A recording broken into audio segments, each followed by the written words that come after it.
ஓம் சாய்ராம். அனைவருக்கும் வணக்கம்.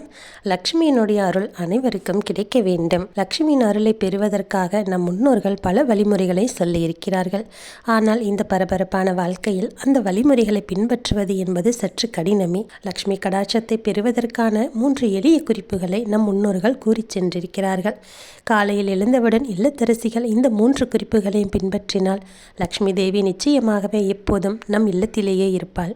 அதில் சந்தேகமே இல்லை. இந்த குறிப்புகள் என்னவென்று பார்ப்போம். பெண்கள் காலையில் எழுந்தவுடன் 10 நிமிடங்களை ஒதுக்கி சுத்தமாக பல் துலக்குங்கள். அப்படி பல் துலக்கிய பிறகு வீட்டின் வெளியே சென்று வாசலை கழுவுங்கள். கோலம் போடுங்கள். அரிசி மாவில் கோலம் போடுவது மிகவும் சிறப்பானது.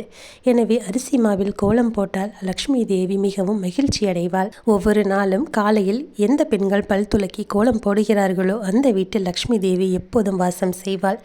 2வது வேலை என்னவென்றால், பெண்கள் காலையில் கோலம் போட்ட பிறகு சமையலறைக்கு சென்று டீ காப்பி இப்படி ஏதாவது ஒன்றை செய்வார்கள் அல்லவா? அப்படி டீயையோ காப்பியையோ ஏதாவது ஒன்றை வைத்துக் கொள்ளுங்கள். ஆனால் வைப்பதற்கு முன் அடுப்பை மஞ்சள் குங்குமத்தால் பொட்டு வைத்து அலங்காரம் செய்யுங்கள். பிறகு டீ காப்பி ஏதாவது செய்து கொள்ளலாம். 3வது வேலை என்னவென்றால், பெண்கள் இந்த 2 வேலைகளையும் செய்த பிறகு உங்கள் வீட்டில் உள்ள எல்லா வேலைகளையும் முடித்த பிறகு துளசி செடிக்கு 1 கிளாஸ் தண்ணீர் ஊற்றினால் போதும். துளசி செடிக்கு பெரிய பூஜைகள் எதுவும் செய்ய வேண்டும் என்ற கட்டாயமில்லை. 1 கிளாஸ் தண்ணீர் ஊற்றினாலே போதுமானது. வாழ்க்கை எவ்வளவு நவீனமாக மாறினாலும் பெண்கள் இந்த 3ஐயும் விடக்கூடாது என்று சாஸ்திரம் சொல்லுகின்றது. இந்த 3 வேலைகளை செய்வதன் மூலம் வீடு பாதுகாப்பாக இருக்கும். வீட்டின் பாதுகாப்பை விரும்பும் பெண் இந்த 3 வேலைகளை கட்டாயம் செய்ய வேண்டும். ஆனால் சில பெண்களுக்கு இந்த 3 வேலைகளையும் வேலைக்காரர்களை கொண்டு செய்யலாமா என்ற சந்தேகம் இருக்கும். ஒரு விஷயத்தை நினைவில் வைத்துக் கொள்ளுங்கள். வீட்டின் நலனை விரும்பும் பெண்கள் மட்டுமே இந்த பரிகாரத்தை செய்ய வேண்டும். கிரகலட்சுமிகள் மட்டுமே இந்த வேலைகளை செய்ய வேண்டும். தங்கள் ஆட்களை கொண்டு செய்தால் பலன் அவர்களுக்கு போய்விடும், ஆனால் உங்களுக்கு வராது.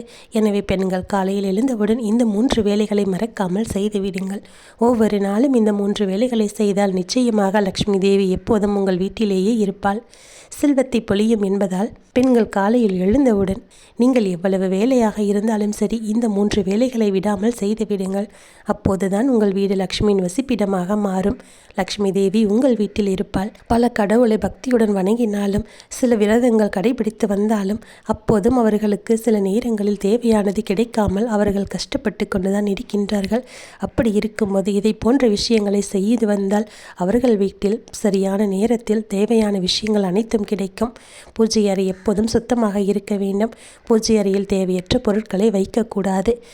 எந்த பூஜை அறை சுத்தமாக இருக்கிறதோ அங்கு தெய்வங்கள் தானாகவே வந்து குடியேறுவார்கள்.